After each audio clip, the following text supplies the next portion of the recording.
Buti may mga mababait na pulis na pinili talaga, huwag na akong tumuloy. Kami nga, pag di sumagot sa tawag, huwag mo na tuloy. Text lang talaga eh, text lang din kami nag-uusap. Kaya pala ayaw sagutin sa tawag. Yun na pala yun, hold up eh. Kaya yung mga lugar na ayaw ko puntahan bilang pag-aangkas, motor taxi. Sabi ko, Taguig, Tondo, sa North Caloocan. Kung anong lugar ang ayaw mo mapuntahan na pamagatid ka? Cavite. Cavite. C6. Ikaw, tol, anong lugar ang ayaw mong mapuntahan? Ha? Ayun, Paseco rin. Baseco, Tondo. Ako tatlo eh. Una, Taguig, lalo na sa C6. Tapos, bandang medyo slightly sa Maharlika kasi may part doon na ano eh, talagang madidilim yung area. Pero okay din naman sa Maharlika. Ito nga kahapon doon, may na-hold up doon. Angkas, kahapon lang eh. Dinaan daw siya ng sementeryo. Yan ang kwento eh. Angkas biker eh. Doon siya sa may sementeryo. Sinetap siya. Yun yung una na ayaw ko puntahan bilang pag-aangkas saka delivery rider.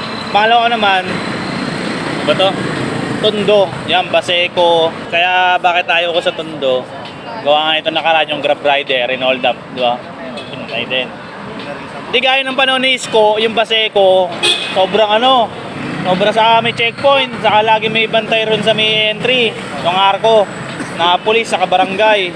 Saka yung may ibang part ng Maynila na Tondo na safe ka kasi may mga bantay laging pulis. Ngayon, simula na wala si Mayor Isko medyo 50-50, alang-ayon naman tayo sa madidilim. Tapos yung pangatlo na ayaw ko rin sa mapuntahan, North Caloocan. North Caloocan, tol. Bandang Bagumbong. Yan. Na yung mga part ng pa-boundary ng may kawayan, yung madidilim na mga talaiban na subdivision. Doon ako muntik ma-hold up, video ko yun dati. Hinarang ako ng pulis, buti mabait yung pulis kasi yung huling nag-pick up daw doon kagabi, mayroon ngayon, na hold up daw.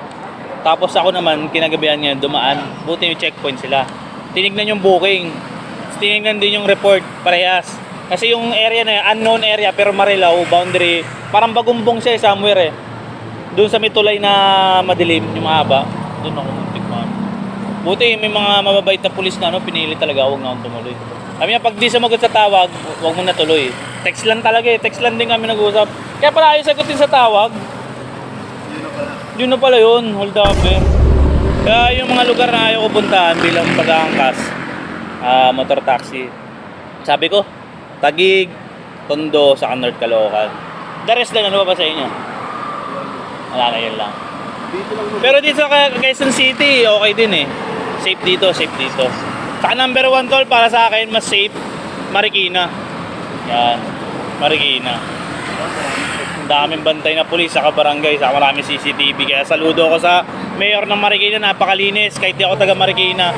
Siyempre, dito ako sa Quezon City, proud to be QC ako. Siyempre, malinis naman QC, lagi mo yan eh. May tupad, pag umaga may tupad.